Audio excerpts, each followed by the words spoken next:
Olha o que diz o inciso 10. O inciso 10 diz que a norma coletiva pode tratar da modalidade de registro de ponto. Ora, já vou eu perguntar para vocês. Quem é que diz que estabelecimento com mais de 10 empregados tem que ter cartão de ponto? É a Constituição? Preciso falar mais alguma coisa?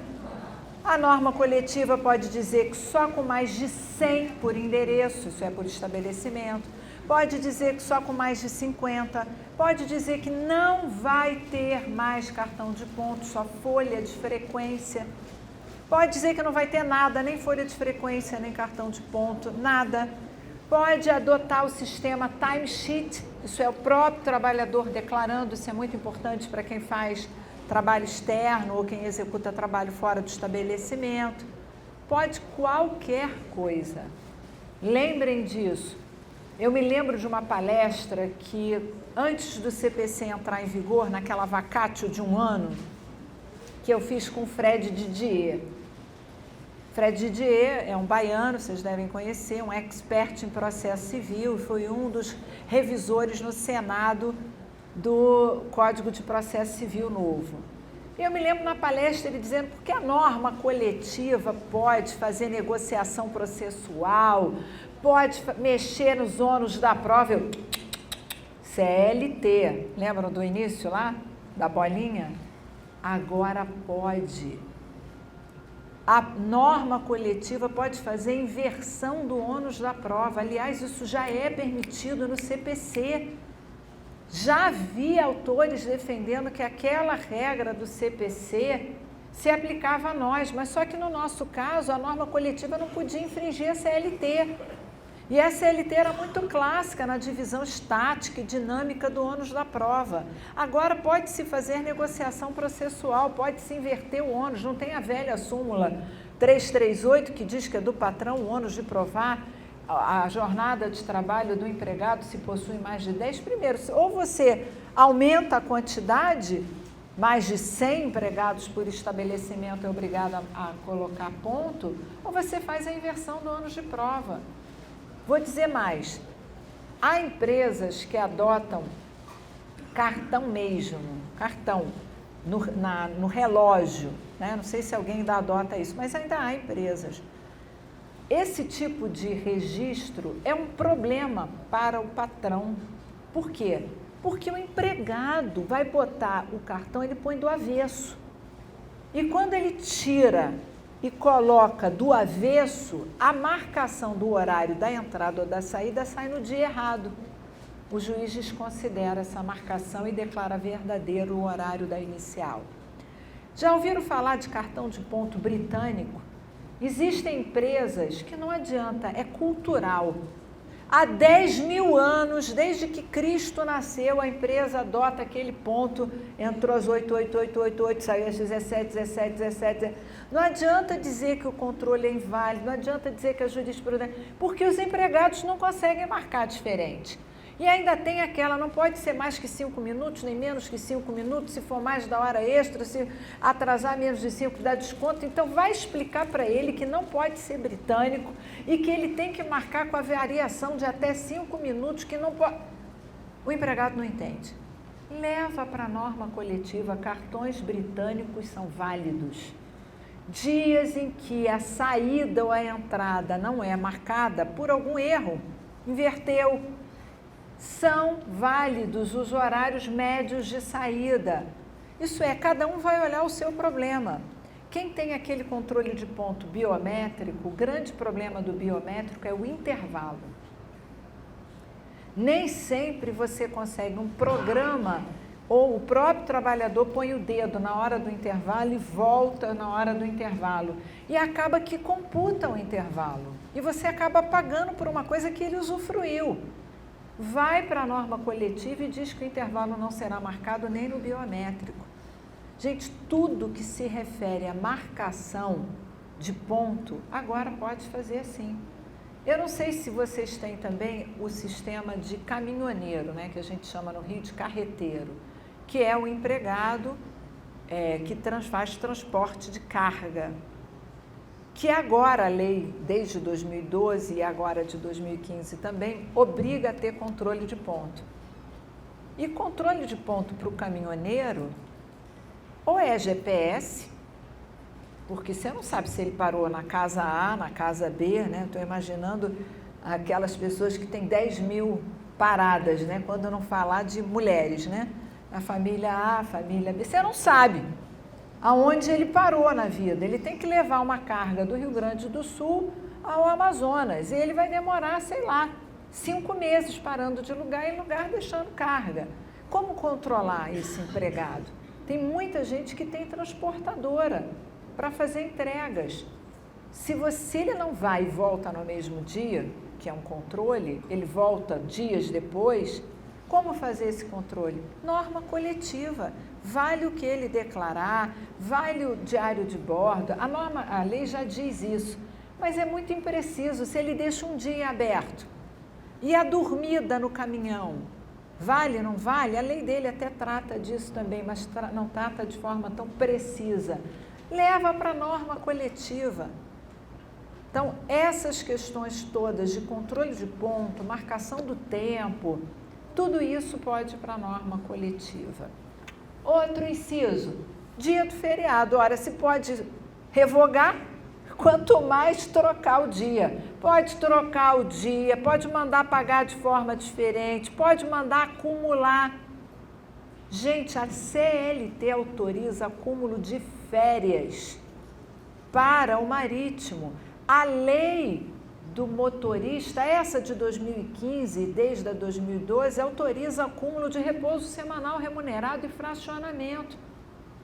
Então, dependendo da sua atividade, se ela eminentemente tem mais clientela no feriado, troca.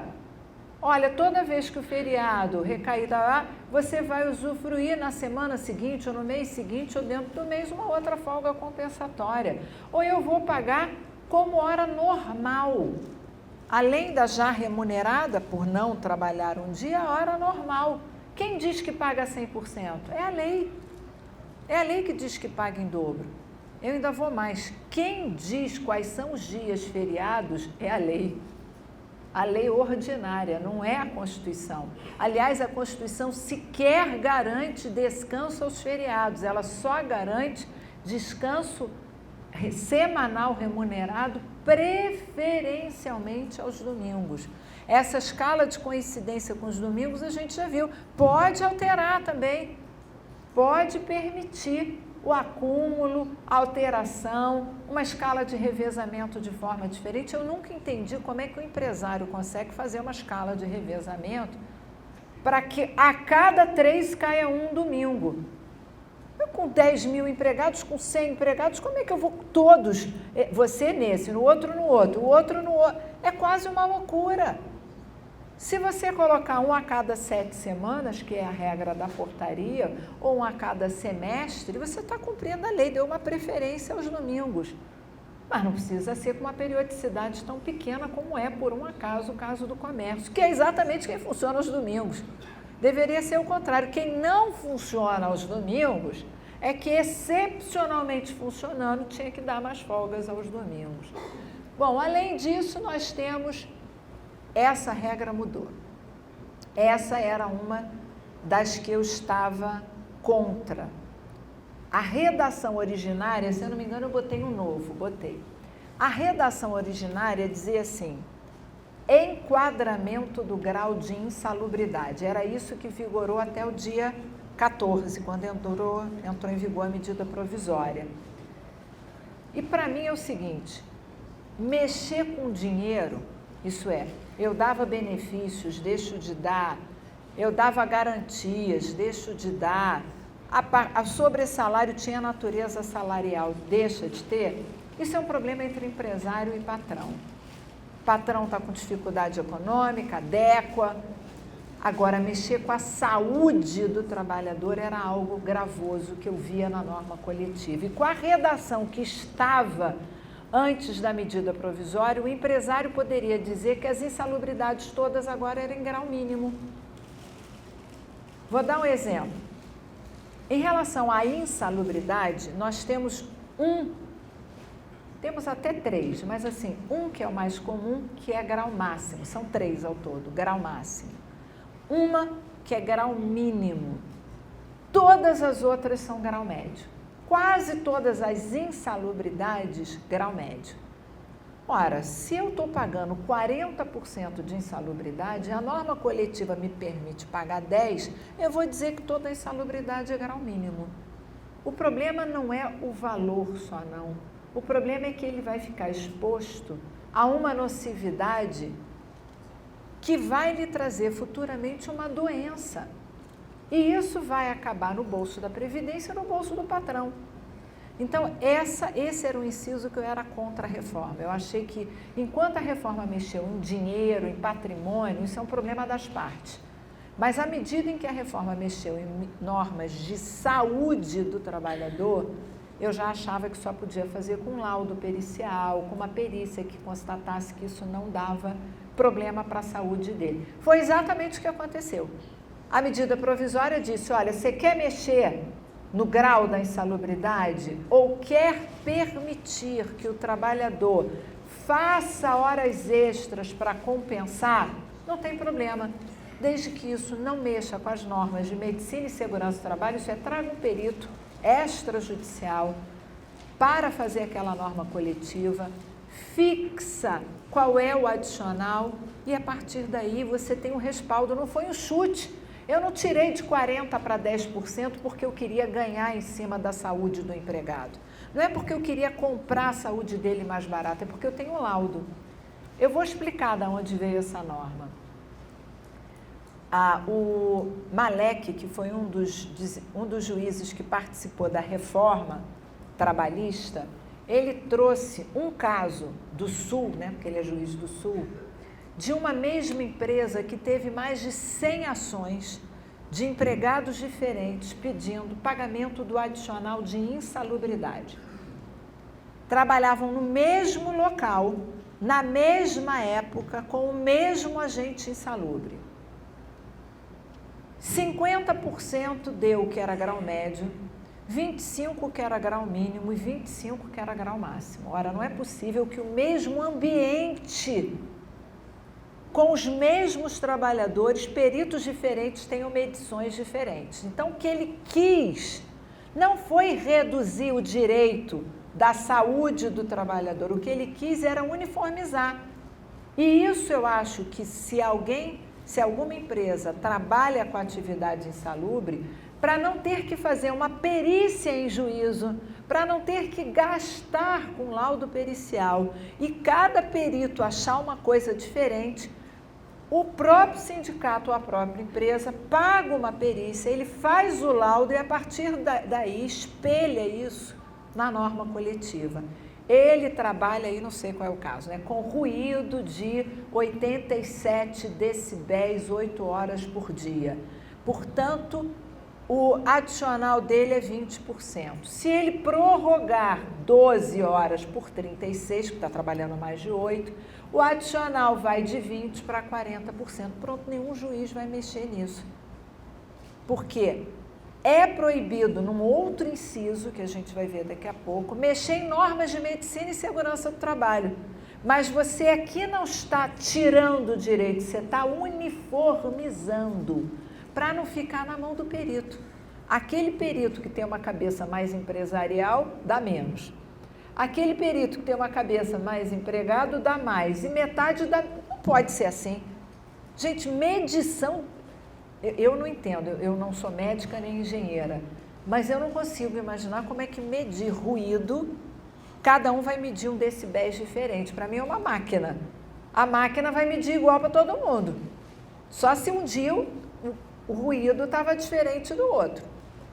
Bom, então esse inciso agora juntou 2 incisos. Revogou o 13, trouxe o 13 embutido no 12 e disse, olha, quer mexer no grau de insalubridade ou quer mexer em autorizar horas extras ou compensação, isso é trabalhar mais horas num dia para trabalhar menos em outro, em local insalubre, faça sem violar normas de medicina e segurança do trabalho. Como é que você faz isso sem violar?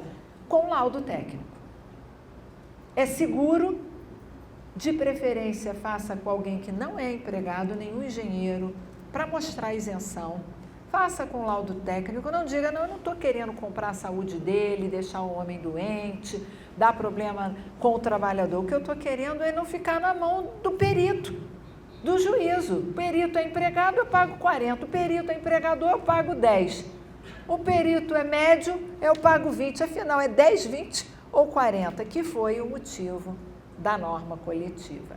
Pessoalmente, como agora a lei permitiu 12 por 36, mesmo que por norma coletiva, eu acho que quem tem que se adaptar também é o Ministério do Trabalho.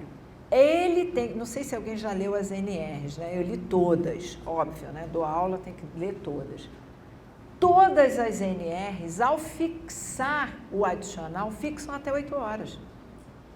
Nenhuma delas imaginou que alguém pode ficar 9, porque fez 1 hora extra. Preferiram fazer o oposto, proibir a hora extra em local insalubre. Só que a reforma acrescentou um parágrafo no artigo 60, dizendo que quem trabalha 12 por 36 não precisa da autorização prévia da autoridade competente. Porque o 60 dizia o seguinte, olha, não pode fazer hora extra em local insalubre. Se fizer, antes de fazer, chama o médico do trabalho, o engenheiro do trabalho para medir se vai fazer mais mal para a saúde, ficar mais tempo exposto ao agente nocivo. Agora não, agora a lei permitiu 12 por 36, então ele vai trabalhar 4 horas a mais no agente insalubre. Então acho eu que no 12 por 36 é o Ministério do Trabalho que tem que se adaptar, imaginando, olha, até 8 horas, 85 decibéis, 0. Se ele trabalhar 9 horas, só pode trabalhar com 84. 10 horas com 83, 11 horas com 82, 12 horas com 80 decibéis. Sei lá, ela vai medir e vai dizer o quanto não vai fazer mal. Se passar disso, vai ter que pagar adicional de insalubridade de 20%. Então, as regras seriam essas. Mas enquanto não vem a DRT atrás, eu ia cumprir o que está ali.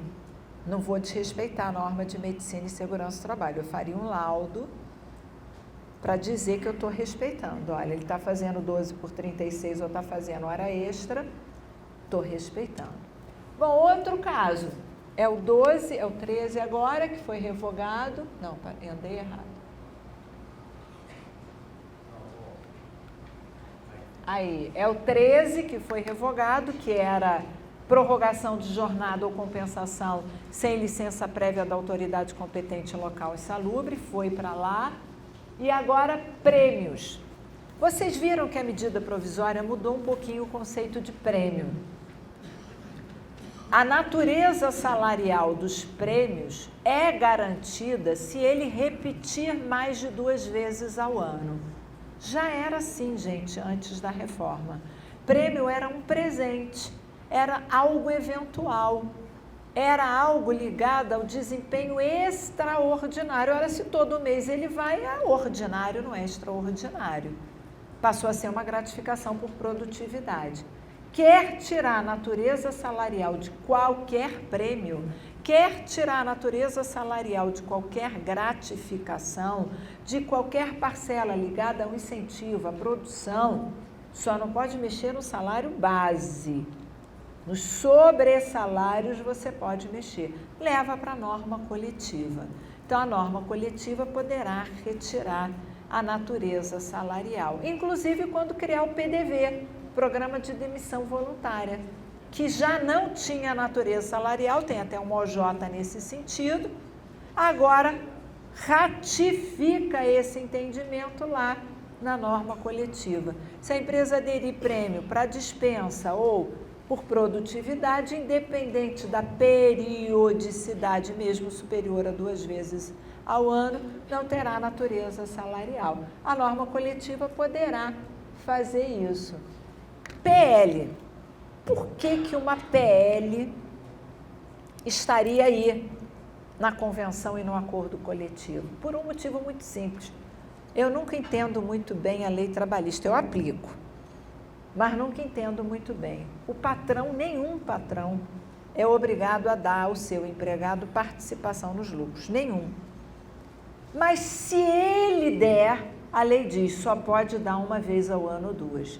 Quer dizer, a lei deveria dizer, se você der, dá como você quiser, é você que está dando. Não, a lei diz, olha, ninguém é obrigado a dar, mas quem der, tem que dar sim. Não é coerente, quer dizer, normalmente você só apura o lucro de um ano no finalzinho, né? Quando você faz o balanço. Quando você faz o balanço e viu que tem lucro, você distribui no ano seguinte. Quem disse que no ano seguinte você está bem como estava no ano anterior? E aí vem a lei e diz, você só pode dar uma vez ao ano ou duas. Isso, dependendo do que você prometeu, quebra as pernas da empresa. Porque uma vez ou duas, normalmente é julho e dezembro. Se dezembro normalmente é férias coletivas, é dia de 50% do 13º salário, mas a PL acabou, você está no vermelho. É muita coisa. Para quem dá férias em dezembro, para quem pagou o 13º até novembro, o salário de novembro em dezembro, o restante do 13º em dezembro é o pior ano. Tirando, obviamente, o comércio, algumas lojas, que obviamente dezembro é um mês, né, de bastante venda, as universidades, as faculdades, os colégios, os cursos é o pior mês. Quem é que se matricula numa faculdade ou num colégio em dezembro? É a época de evasão, é a época de não pagamento, é a época de férias escolares, férias dos professores. Era um horror. Então, o que a norma coletiva pode fazer? Distribuir de forma diferente. Já não tem natureza salarial. É bom lembrar, né, na norma coletiva, porque não custa nada. Falar demais não custa nada na norma coletiva. A participação dos lucros que não tem natureza salarial poderá ser parcelada em 1/12 por mês. Pronto. Ao invés de você pagar em 6/12, né, metade, você paga 1/12. Você não estava obrigado a dar. Agora, quando dá, tem que dar dessa forma. Pode alterar isso. Pode até dizer que não vai dar mais PL. Você prometeu no passado a dar PL, agora você não quer dar mais. Não porque está tendo prejuízo, porque não quer mais distribuir. Você não é obrigado a distribuir seu lucro. Então, pode suprimir, pode alterar o critério, pode alterar a periodicidade de pagamento. A norma coletiva pode praticar esses atos. Já vimos isso? Já vimos? Vamos agora ao que não pode. Parece besteira, né? Mas até o que não pode, disse o que pode. O primeiro deles é, não pode a norma coletiva versar sobre normas de identificação profissional e anotação na CTPS, isso é, impedir o vínculo de emprego não pode. Dizer que um determinado trabalhador que tem carteira de advogado e trabalha com advocacia não é advogado é identificação profissional, não pode. Função você até pode, mas profissão você não pode. Porque ela decorre, obviamente, do exercício. Mas não pode dizer fulano não é empregado, isso não pode. O vínculo é irrenunciável por norma coletiva. Não pode mexer nisso. 2, não pode mexer no seguro-desemprego. Óbvio, né? Quem paga não é o patrão. Não pode mexer em nada que quem paga é terceiro. Ou crédito ou pagamento de terceiro. Você não pode mexer. 3, valor do FGTS. Não pode mexer. Agora, quem é que diz que o FGTS é recolhido no dia 7 do mês subsequente? Pode. Não pode tirar a periodicidade mensal, mas a data pode.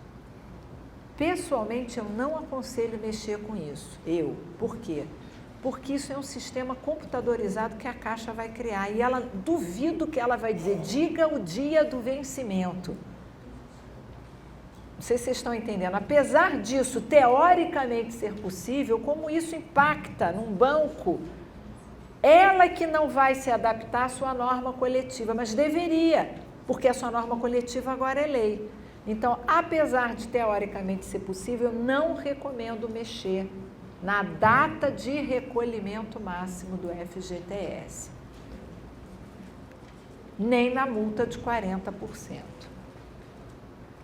Salário mínimo não pode. Mas olha o que diz ali, valor do 13º. Quando ele disse que você só não pode mexer no valor, ele disse que você pode mexer então em quê? Periodicidade, época de pagamento. Óbvio, olha como até quando ele diz o que não pode, ele diz o que pode. Ele diz, olha, equivale a uma remuneração de dezembro. Continua sendo assim, o valor é esse, está na lei. Não pode suprimir porque está na Constituição. Mas que negócio é esse de ter que pagar 50% entre fevereiro e novembro e 50% em dezembro? Pode mudar. Perfeito. Diz lá, remuneração do trabalho noturno superior ao do diurno. Já vimos isso. Que tem que pagar mais, tem. Mas quem disse que é 20%? A lei. Pode dizer que é 10%, pode dizer que é 8%, pode dizer que é 15%. Não precisa manter 52 e 30, pode colocar para 60 minutos o horário noturno. Não precisa ser das 22 às 5, pode ser das 24 às 5, da 1 às 4. Vocês podem colocar o horário noturno como quiser, só não pode suprimir. É direito constitucional. Lembrem, cada lei tem um horário noturno diferente. Advogado tem um horário noturno diferente, rural tem um horário noturno diferente, engenheiro tem adicional noturno diferente. Ora, a própria lei muda. Vocês podem alterar também. Não sei se vocês viram agora a lei do aeronauta, também alterou o horário noturno. Para ele, agora é diferente também o horário noturno. Isso está na lei. A lei pode dizer qual é o horário noturno. E a norma coletiva pode mudar isso e adequar o seu negócio. Você é um restaurante, você não abre 7 horas da manhã. Quer dizer, alguns abrem se forem em lanchonete. Mas você vai abrir talvez para o almoço ou só para o jantar. Você pode jogar o horário noturno de meia-noite às 6, 7. E além das 5, mas comer um pedaço da noite. Porque você funciona mais à noite do que de dia. Outro, proteção do salário constituindo crime sua retenção dolosa, não pode mexer, isso está exatamente assim na Constituição. Eles transcreveram alguns artigos da Constituição. Salário família, claro, não pode, porque é um direito previdenciário. Repouso semanal remunerado, olha como eles foram, vamos dizer, espertos. Eu não aconselho, vou explicar por quê. Se você for ler esse inciso na Constituição está assim, repouso semanal remunerado, vírgula, preferencialmente aos domingos. Ele tirou preferencialmente aos domingos, dando a falsa ilusão ao empresário de que ele pode nunca mais dar domingo. Eu não aconselho porque está na Constituição, o juiz vai pegar nisso.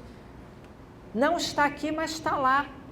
Não adianta ele não colocar direitos constitucionais. Já que você vai ter que fazer coincidir com algum domingo, o que você pode fazer é alterar a periodicidade. Não precisa ser um a cada 3 semanas, como nós já vimos aqui. Pode alterar essa periodicidade. Eu não aconselho a fazer o que aparenta aí, que não precisa mais fazer coincidir aos domingos. Serviço extraordinário a 50%. Eu já disse que algumas leis já vêm colocando alguns tempos à disposição, dentro ou fora da empresa, como não serviço. Isso é uma coisa que a norma coletiva pode fazer.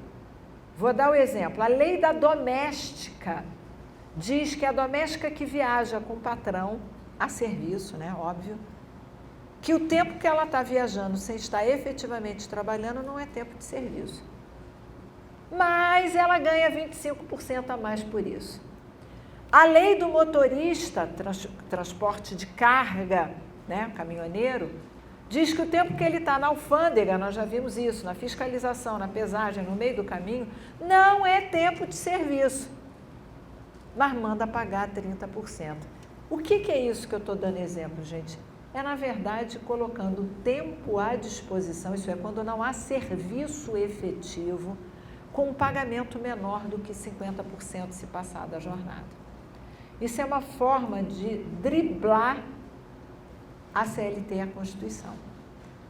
E não é só a norma coletiva que pode fazer isso, não. As leis já estão fazendo isso, quando estão permitindo esse tipo de pagamento diferenciado por esse tempo. Ele não computa na jornada e não é pago como nada, é pago um pedacinho.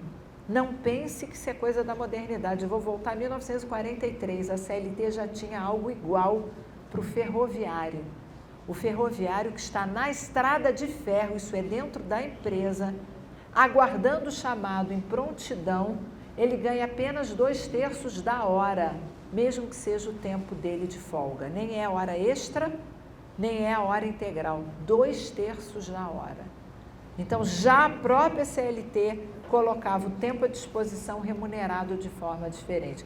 Vocês têm empregados que ficam nessa situação, tempos ociosos sem trabalho nenhum? Talvez o mototaxista.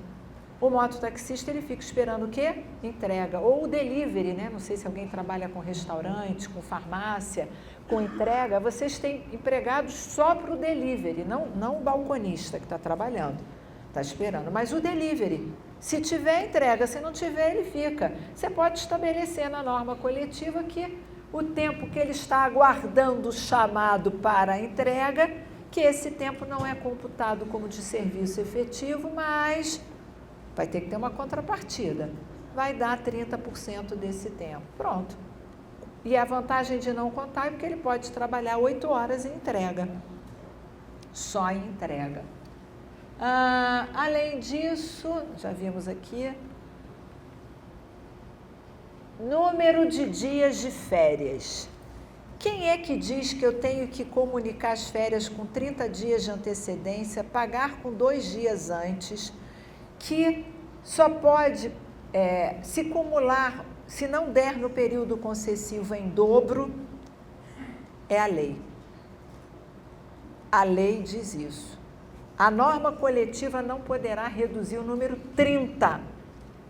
Claro, salvo se o empregado faltou mais de 5, vai para 24, aquela regra das faltas do período aquisitivo. Mas comunicar com 30 dias antes, isso está lá na CLT. Pagar com 2 dias de antecedência está na CLT. Não cumular períodos de férias está na CLT. O que eu aconselho é não mexer na Convenção 32 da OIT.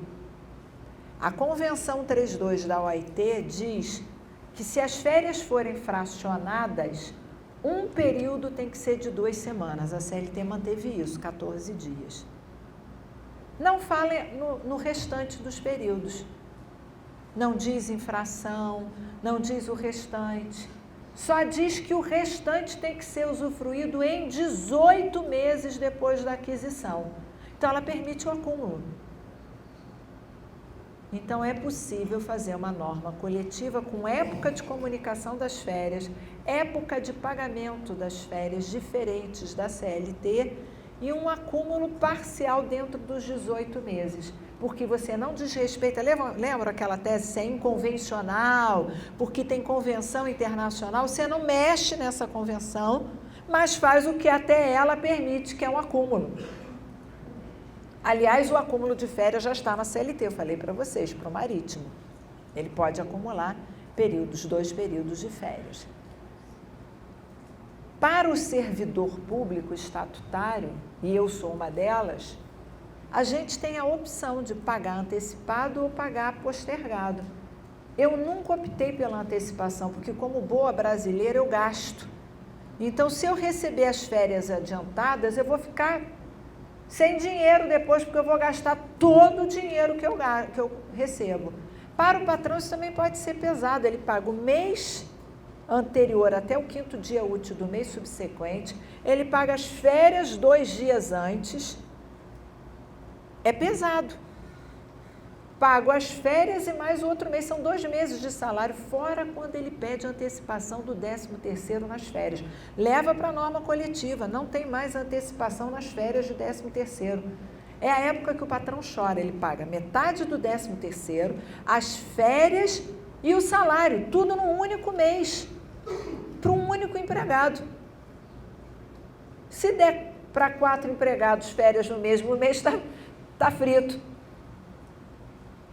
O que não pode mexer é o terço. O terço tem que ser antecipado, porque a Constituição diz gozo de férias com o terço. Então, faz exatamente que nem os estatutários. Eu recebo, vamos dizer que eu venha tirar férias em dezembro. Eu recebo 2 dias antes de dezembro, eu recebo o salário de novembro e o terço. Trabalho, eu tiro férias de dezembro e recebo no final de dezembro o salário de dezembro, que são as férias. O que são as férias? É o salário adiantado. Deixa o empregado optar ou joga na norma coletiva, que não vai.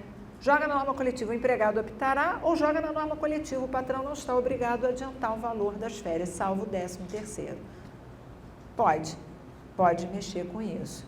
E o ideal seria também evitar, se o patrão entender, que é obrigado a comprar férias, né? Porque pela CLT, se o empregado requerer tempestivamente, o patrão é obrigado a comprar 1/3 de férias.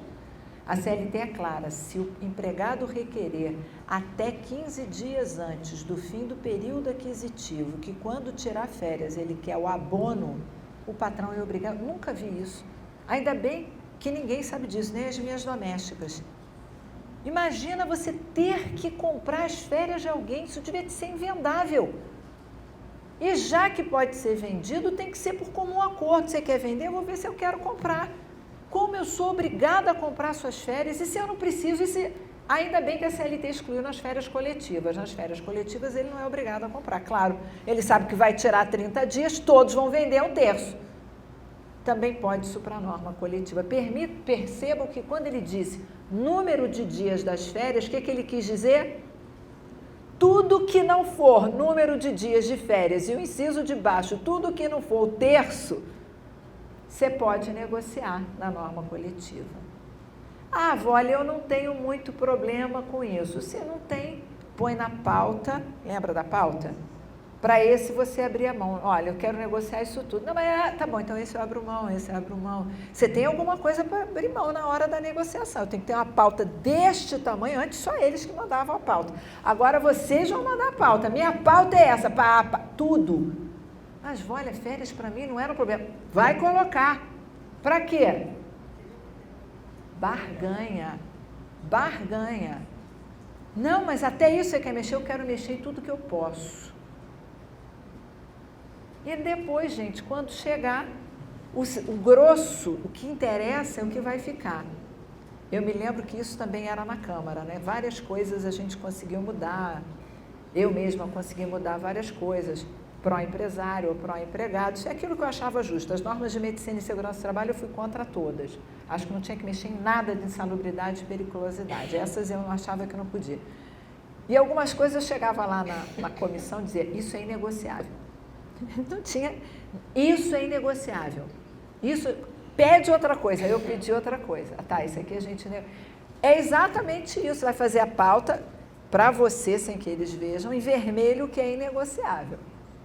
O resto é o que pode entrar na negociação. Sempre foi o oposto. Sempre foi o oposto. Eles pediam tudo e vocês são até hoje obrigados a negociar. Agora, tomem a iniciativa. Tomem a iniciativa e lembrem, tudo que vocês propuseram tem que ir para a pauta deles, na assembleia deles, para eles votarem isso, para ter validade essa negociação. Continuando, gozo de férias com terço, licença maternidade e paternidade. Não pode mexer nos 120 dias nem nos 5 dias, isso não pode mexer. Eu sei que não está escrito ali 5 dias, mas está no ADCT, que tem status constitucionais, atos das disposições constitucionais transitórias. Então, 5 dias da licença paternidade e os 120 da maternidade não pode mudar. Quero menos, quero mais, isso não pode mudar. Mas por que estaria aí? Eu tenho enfrentado ações na justiça, né, julgando, que o patrão quer abrir mão daquele empresa cidadã. Não sei se vocês sabem o que é isso. Algumas empresas podem aderir a um programa, inclusive entes públicos, que é o programa Empresa Cidadã. Se o patrão adere ao programa Empresa Cidadã, a empregada ou empregado, ele para paternidade, ela para maternidade, se fizerem o requerimento tempestivamente, ganharão mulher mais 60 dias, homem mais 15. Não é isso? Ele vai ter ao todo 20 dias de licença paternidade e ela 180. Só que para você não está valendo a pena, porque ela fica muito tempo fora. 180 dias sem uma pessoa é muito tempo, principalmente se é um cargo de cabeça, um cargo de chefia. Você quer parar a adesão? Não consegue, sabe por quê? Direito trabalha assim, quando você é bonzinho, você tem que ser bonzinho até morrer.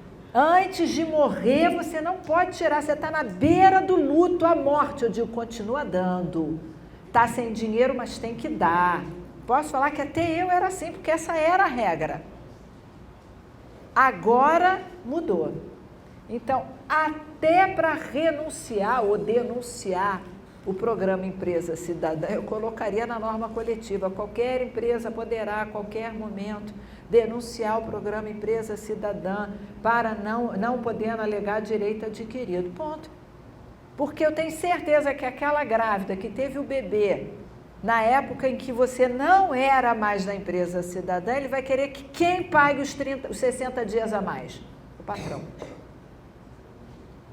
E você não queria que a pessoa ficasse 180, porque para você compensa isso com o fisco. Você não queria que a pessoa ficasse tanto tempo ou não está conseguindo mais compensar, não vale a pena. Então, essas normas valem a pena para mexer lá no programa Empresa Cidadã, se for o caso, né? Óbvio. A proteção do mercado da mulher, não aconselho a mexer em nenhum direito da mulher. Há várias normas internacionais da OIT, assim, só para a gente saber, lembra que eu falei no início que muitos alegavam normas inconvencionais, que violam normas da OIT, a maior parte é de mulher, menor, índio, deficientes, que é a pessoa com deficiência. Essas eu não aconselho a mexer em nada. Na cota pode, não pode excluir. Por quê? Vão dizer que a norma é inconvencional. Não vale a pena mexer com essas questões. Mexam com outras questões. Vou eu perguntar de novo. Todo mundo já sabe a resposta. Quem disse que a cada ano são 3 dias a mais de aviso prévio depois do primeiro ano? É a Constituição? Você pode dizer que a cada 10 anos ele tem 1 ano a mais. Claro que eu estou dando sempre os exemplos piores, né, gente? Para vocês entenderem o poder. Vocês vão chegar lá para negociar a cada 10 anos, 1 ano. 10 é muito, tá bom, 3. Você pede o mais para chegar no meio. Isso tem muito a ver com a rotatividade da sua empresa.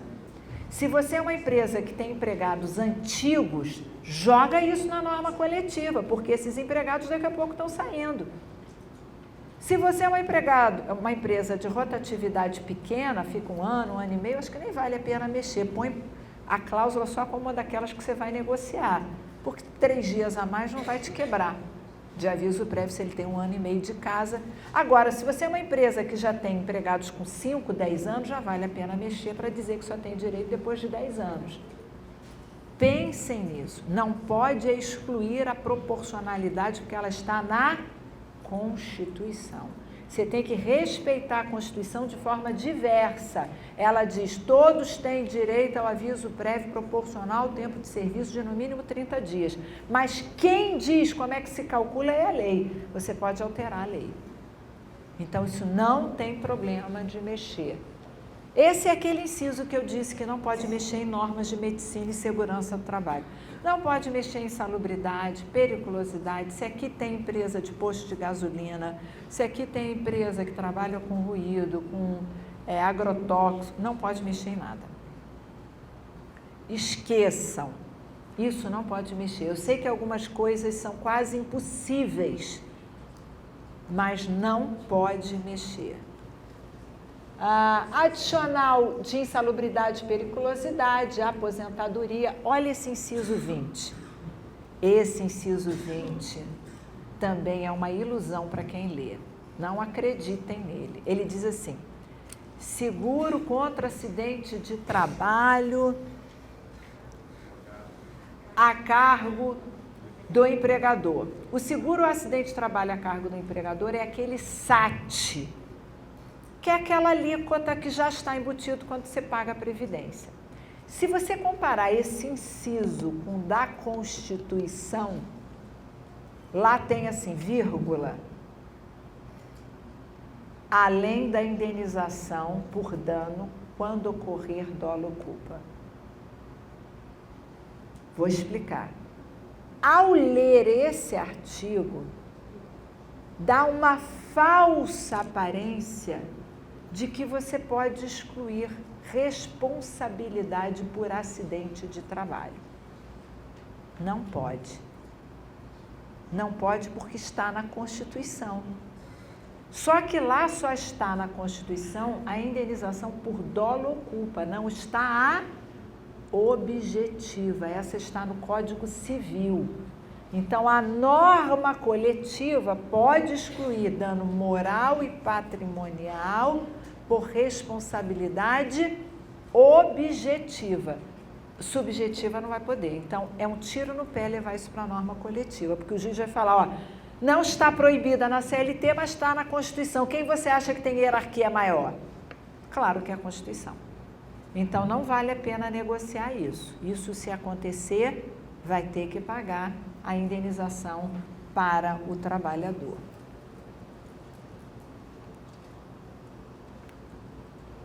Prescrição não pode, proibição de discriminação em razão de deficiência, cor, idade, sexo, também não pode. Não pode mandar o menor trabalhar em local. Lembra que eu falei, menor, não mexam com menor.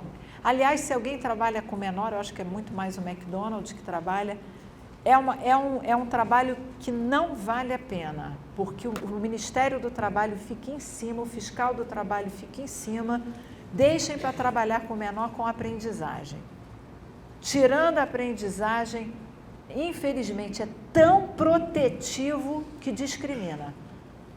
A gente deveria dar o primeiro emprego para ele, deveria dar para ele a experiência, deveria incluir para ele o mercado de trabalho, mas são tantas normas protetivas para o menor que você nunca consegue andar na linha.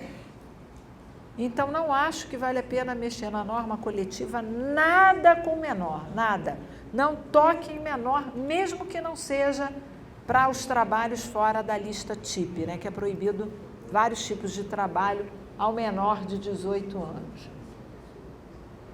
Também em relação aos adolescentes, avulso, acho que aqui ninguém trabalha, então nem preciso comentar. Esse inciso é importante.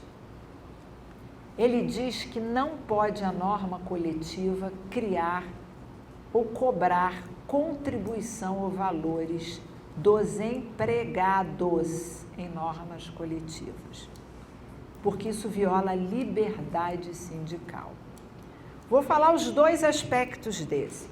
Lá no Rio virou uma moda, os sindicatos de empregados querem ressuscitar a homologação.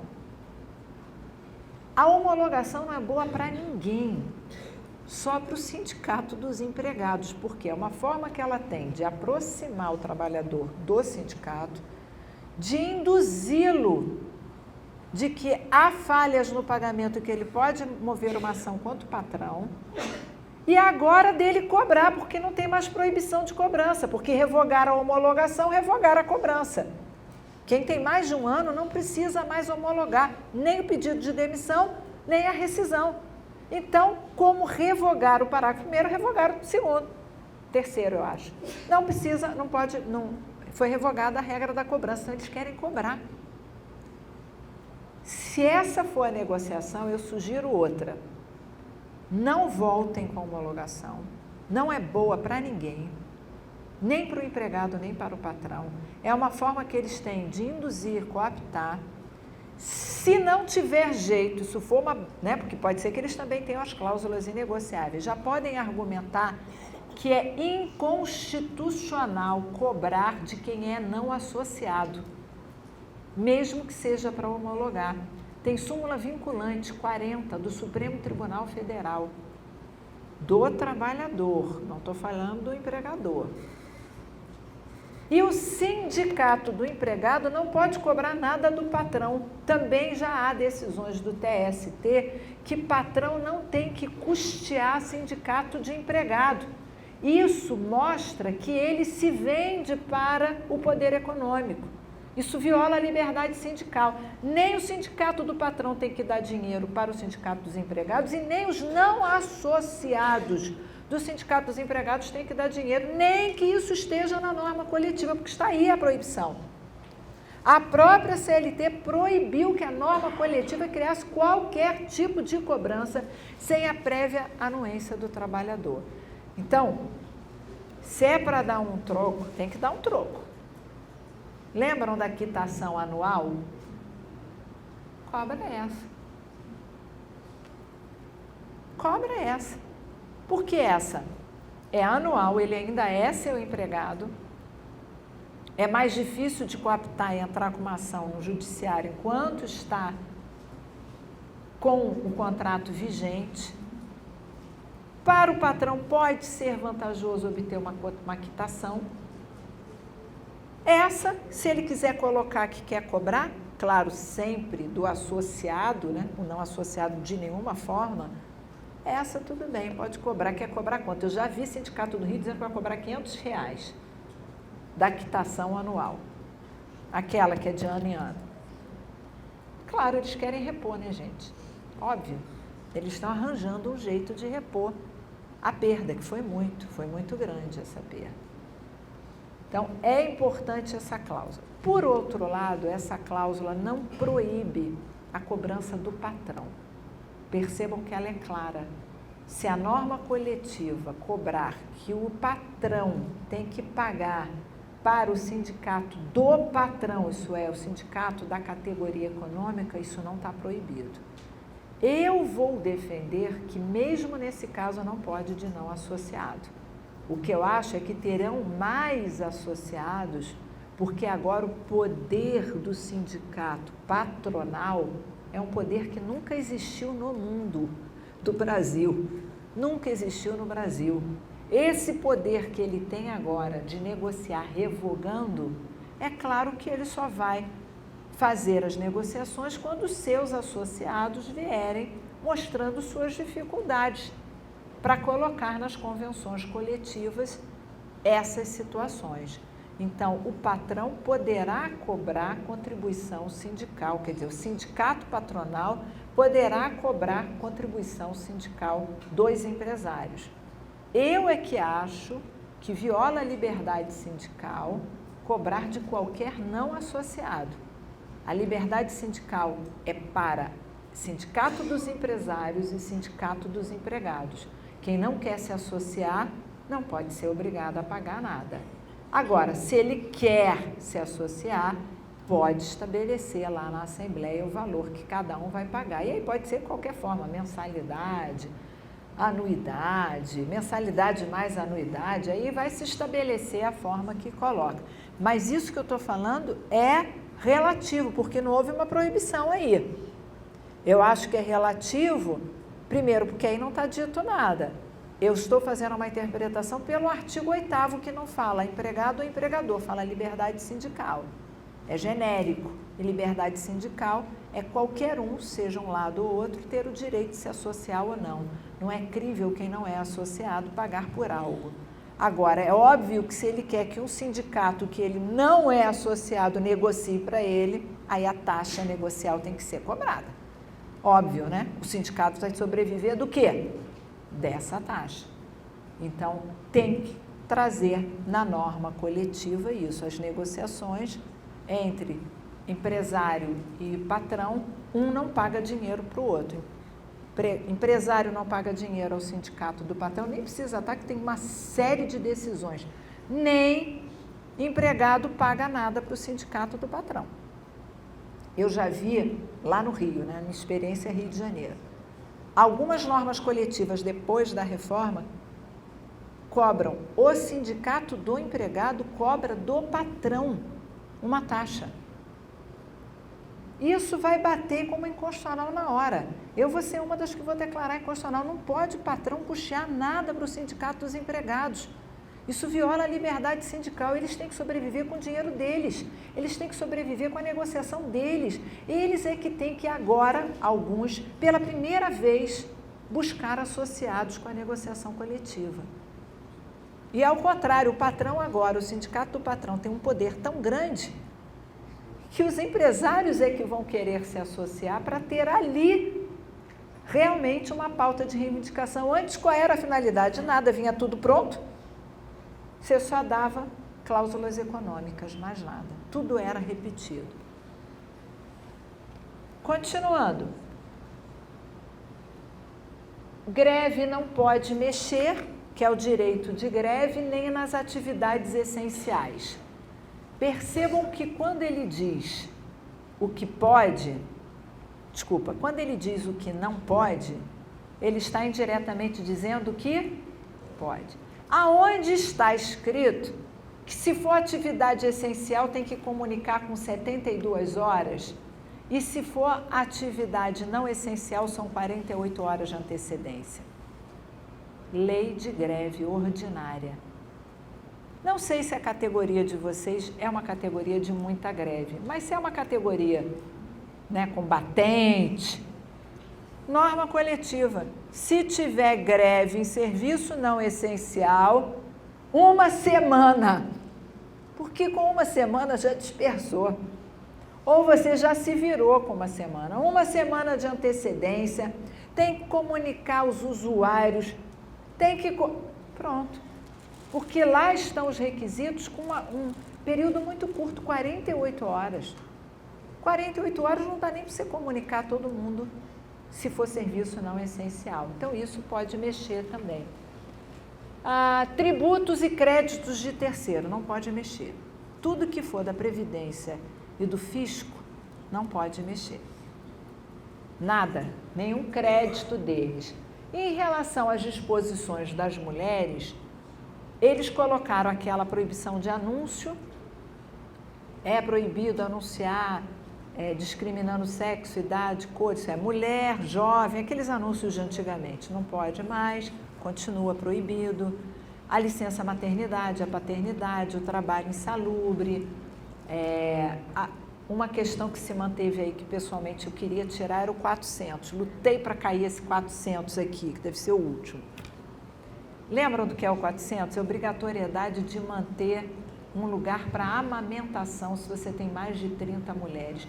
Gente, qual é a mulher que amamenta no trabalho? Como é que você vai levar o seu filho até o trabalho?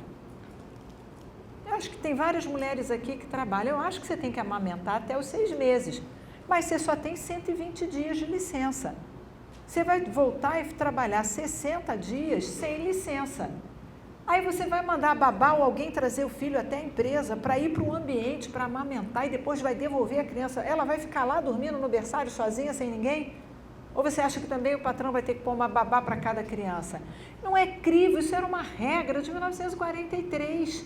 As empresas eram pequenas, era a empresa do seu Manuel da padaria, era a empresa do seu...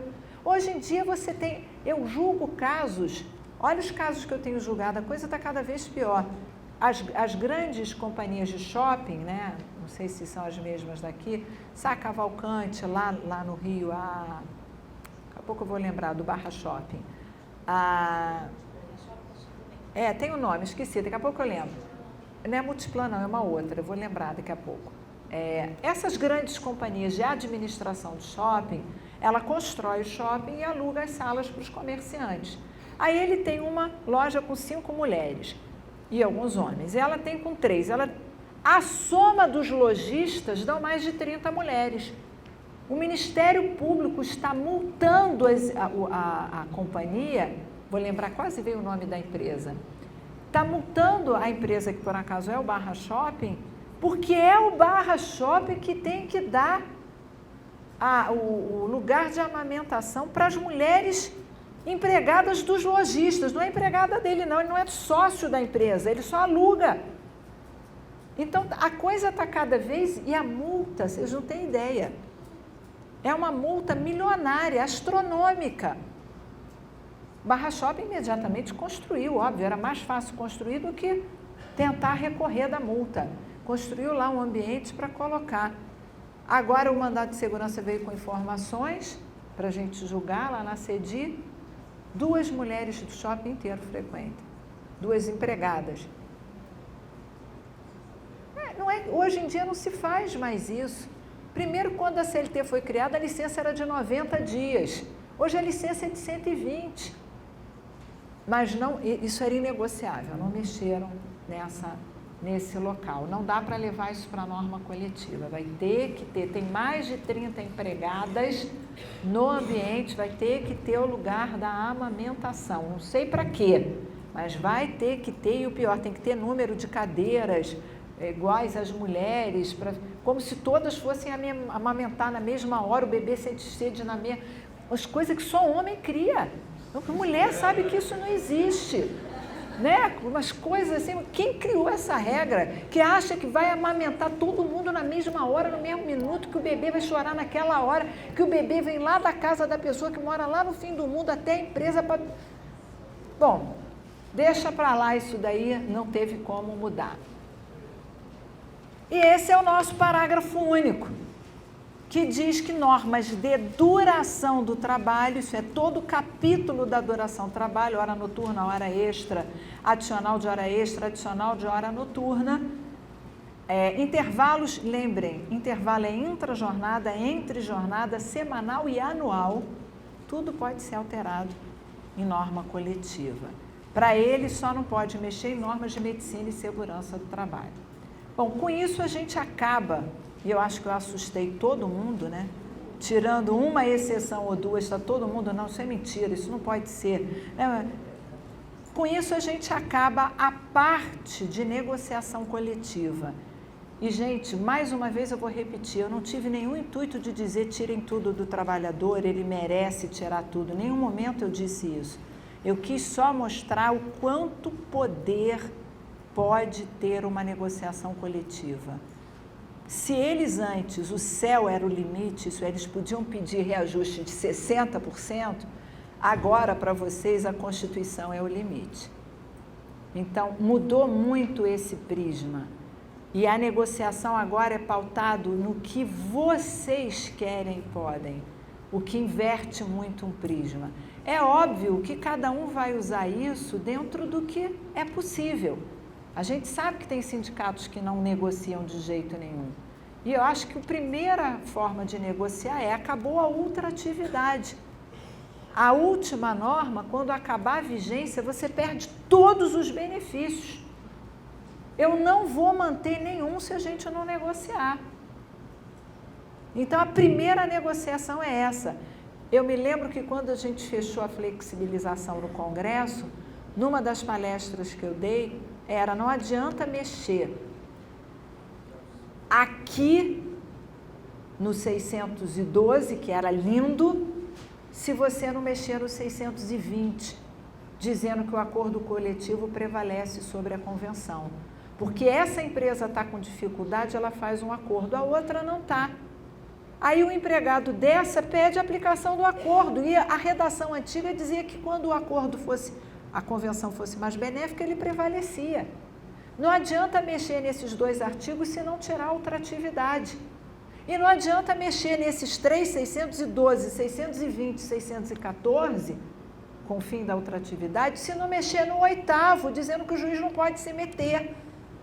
Então, isso tudo, o 8º, dizendo que o juiz não pode interferir, o fim da ultratividade, a prevalência do acordo coletivo sobre a convenção e a prevalência dos 2 sobre a lei, é a segurança que vocês precisavam para negociar. Se até a última negociação era medo de tudo, porque o juiz não deixava nada, porque o Ministério Público pegava no pé, porque o fiscal do trabalho não permitia, agora é ir de peito aberto, sem medo.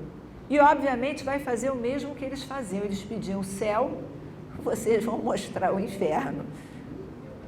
E a partir daí vocês vão chegar no meio termo que se chama terra, que é onde a gente está, que é o pé no chão da realidade de cada um. Bom, passado isso, vocês preferem voltar para o quê? Trabalho intermitente? É um ponto que interessa a todos? É? Então vamos ao trabalho intermitente. Deixa eu ver se eu vou achar ele aqui. Está lá no 452, ou no 542.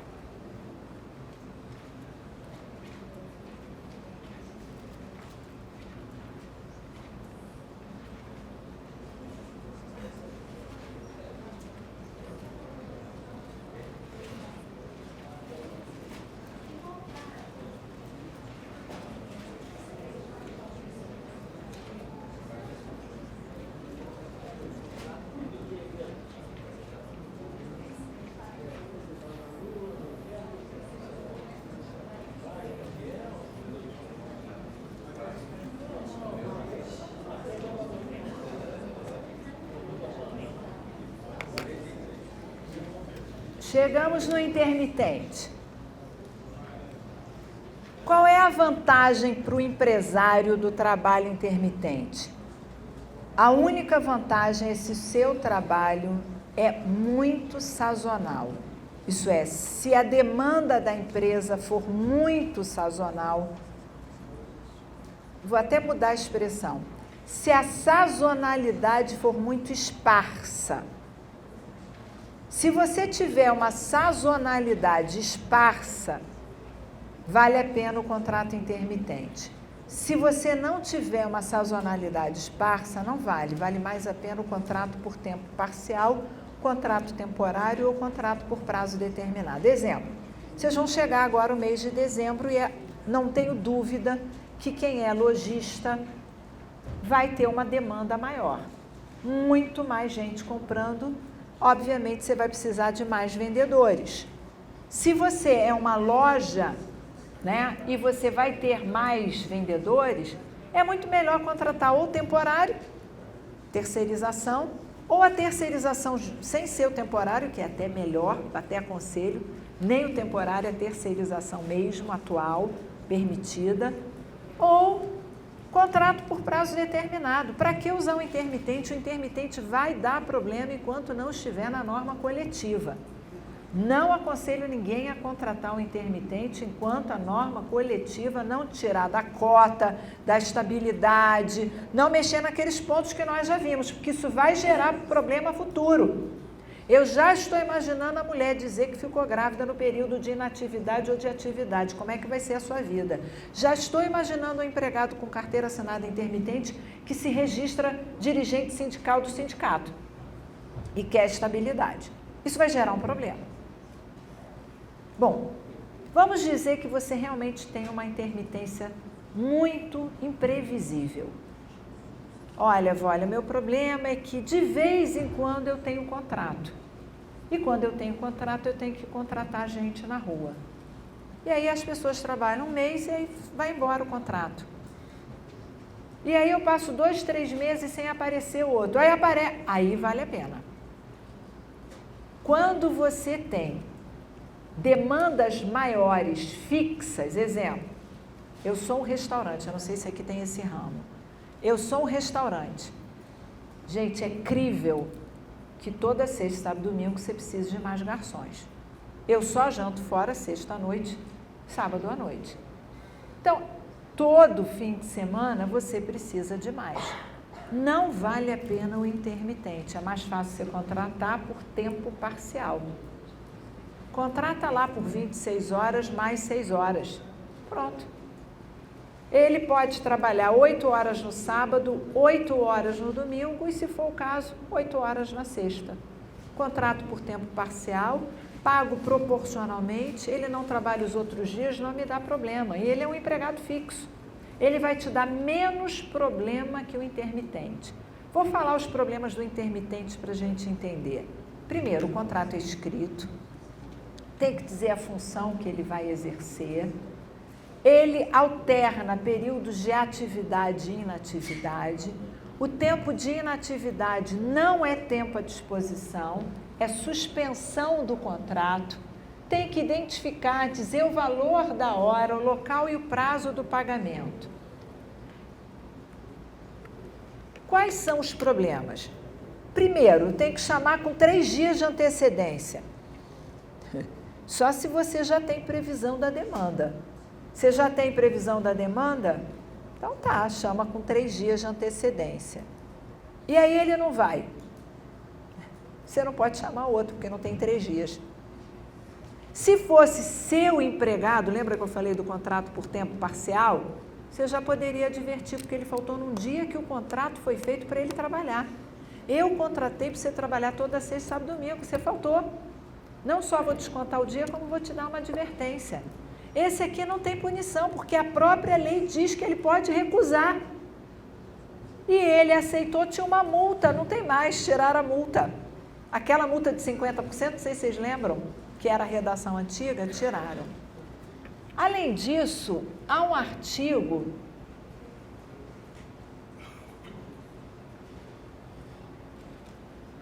o resto tudo ele só escreveu melhor, é esse artigo que eu quero. Ué, mas cadê o parágrafo? Não, não é esse não. Eu quero o artigo que ele recebe. Ah, ele vai receber de imediato.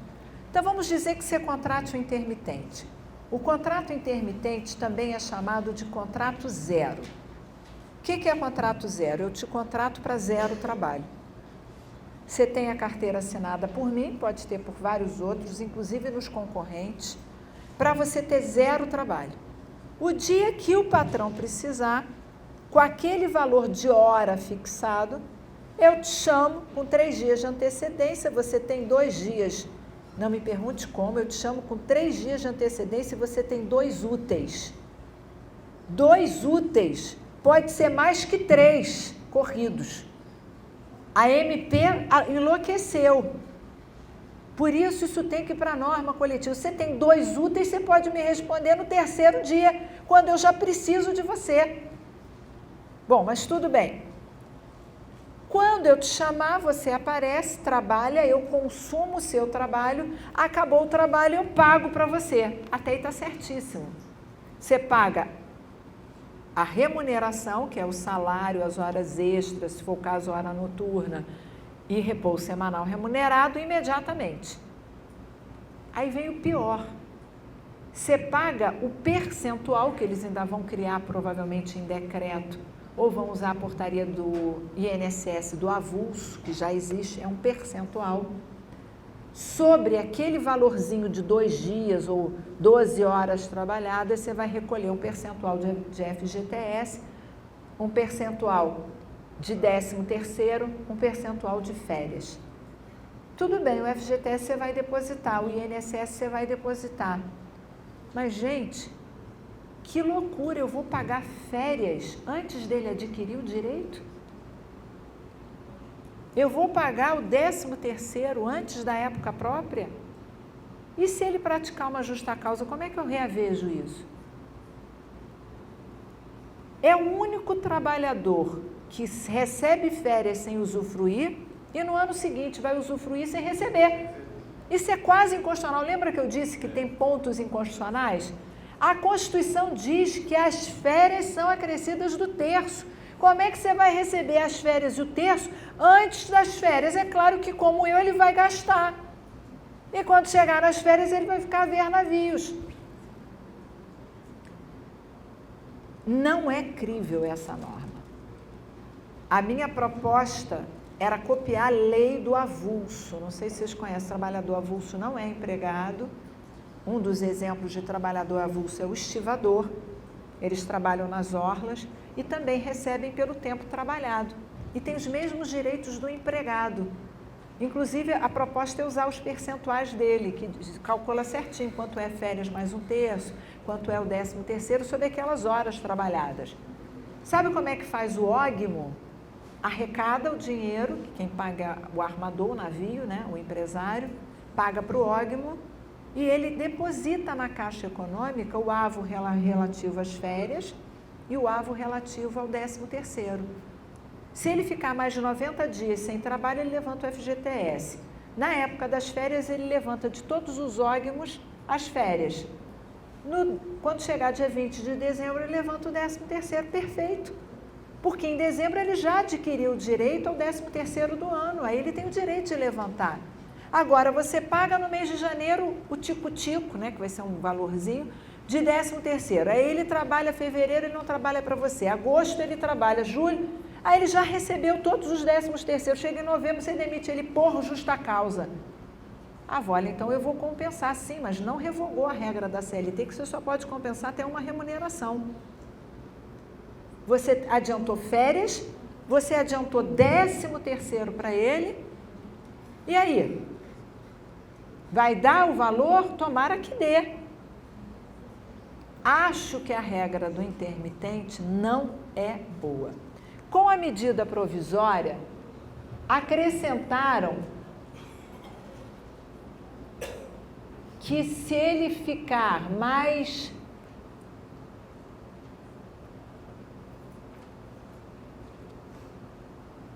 essas partes eu achei boas. Se ele ficar doente, acho que eu já adiantei, desde o primeiro dia a Previdência, ouçam essa, ele só é segurado se ele bancar do bolso dele a diferença do que o patrão contribuiu para um salário mínimo. Senão ele não vai ser segurado, ele não ganha nada, nem ele, nem a licença maternidade. Também esse vai ser o único caso que a licença maternidade o patrão não adianta. Vai receber direto da Previdência. Claro que a Previdência só vai pagar se ela tiver contribuição. E essa contribuição vai ser aquele tico-tico que foi contribuído para ela. A parte... E o tempo de serviço dele, como é que vai contar? Não tem contagem. Contagem é assim, FGTS é aquele pingadinho. A minha dúvida nem é isso não, como é que você conta as férias? Agora com a medida provisória eles contaram. Por exemplo, ele trabalhou 3 dias esse mês. No mês seguinte ele não trabalhou. No outro mês ele trabalhou 5 dias. São 365 dias, portanto ele pode demorar 4 anos para adquirir férias. Ou eu pego o ano de aniversário, porque não são suspensões contratuais, pela CLT, se é suspensão não era para contar. Se é suspensão, não é para contar. Aí vem a medida provisória e diz, é o ano de aniversário, mas você vai fazer a média dos pingadinhos do que ele ganhou. Então, é isso. Sobre o valor recebido. Isso. Isso. E aí ele fica 30 dias. Também não gostei da regra, não. Não gostei. Eu acho que tinha que ser a média duodecimal e não a média dos recebimentos dos 12 meses. Eu achei que tinha que pegar o que recebeu e o que não recebeu para fazer a média. Porque em um ano, você trabalhou 4 meses, eu pego 4 e divido por 4. Eu tenho que pegar 4 e dividir por 12 para ver a média. Essa que seria o correto. Bom, a parte nova da medida provisória foi a rescisão contratual. Foi dizer que se ele trabalha 1 mês ou 2, isso é, as faculdades, gente, não tenham dúvida. Um professor, às vezes, pede às vésperas do início do semestre letivo, pede licença. Porque o professor passou no mestrado, passou no doutorado. Eu sei porque eu era coordenadora e enfrentei isso anos. E aí a aula começa na segunda-feira, nós estamos na quinta e não tem professor. Eu pego o intermitente, claro, com mestrado, doutorado, que já foi selecionado, mas está com contrato 0, está na suspensão contratual, e contrato para o semestre. Quando fizeram a medida provisória, e eu fui conversar, né, com o assessor jurídico, ele, a gente não pensou em alguém trabalhando mais que 2 dias, 3. Eu falei, contrato intermitente é o contrato que alterna atividade e inatividade, não importa se são 3 dias no mês ou se são 6 meses em 10 anos. Eu posso ter um professor, principalmente nas universidades públicas, que são concursados, ele tirou licença e eu não posso fazer um concurso para esse. Porque a vaga está ocupada por alguém que está de licença. Então, eu contrato um intermitente, que é um trabalhador que não é efetivo, é um contrato 0 que está em atividade agora. É perfeito para as universidades, principalmente os entes públicos. Ora, não dizia qual era a data do pagamento. E aí a medida provisória falou, se ele trabalhar por mais de 1 mês, tem que pagar no máximo até o 5º dia útil do mês subsequente. Perfeito. Se a norma coletiva não disciplinar outra regra, é essa que vale, no máximo até o 5º dia útil do mês subsequente. Agora, se ele trabalhar apenas alguns dias, acabou de trabalhar, você tem que botar logo no dia seguinte, ou paga no mesmo dia, ou faz depósito em conta, ou no dia seguinte. Também a norma coletiva poderá disciplinar uma época diferente para esse pagamento. Se ele ficar um ano, deixa eu ver que deu o ano. Se ele ficar um ano sem trabalhar, não sei se é esse, será considerado extinto o contrato de pleno direito. É esse que está aí? Não sei se é esse. Não? Se ele ficar um ano, aí, se ele ficar, nem falo um ano, 12 meses, se eu não me engano. Se ele ficar 12 meses, são 12 meses, está escrito aí? Um ano. Então, se ele ficar um ano, quando a lei fala ano, é ano, que o juiz é terrível, né? Você contou 12 meses e era um ano. Às vezes, um dia de diferença ele pega no pé. Bom, se a lei fala um ano, é um ano. Ficou um ano sem ser convocado, o contrato rompe como se fosse um distrato, rompimento por comum acordo. Nesse caso, ele levanta 80% do FGTS, o patrão paga metade da indenização dos 40, cai para 20, metade do aviso prévio que tem que ser indenizado, isto é, cai para metade do aviso, e ele não tem direito a seguro-desemprego.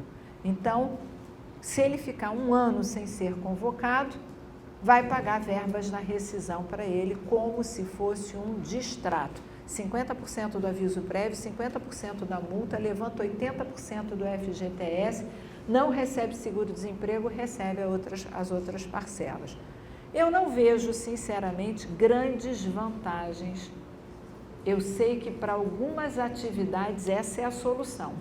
Buffet, contratos por peça, por tarefa, quando a empresa é demandada para certos contratos, mas para quem é restaurante, hotel, bar, eu não acho que vale a pena. Eu acho que o contrato determinado é melhor.